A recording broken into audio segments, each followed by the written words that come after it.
Every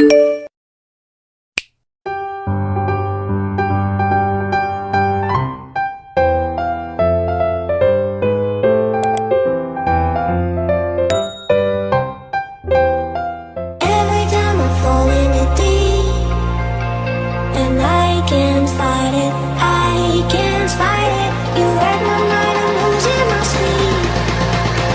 And you know that it's all that I need. Close your eyes.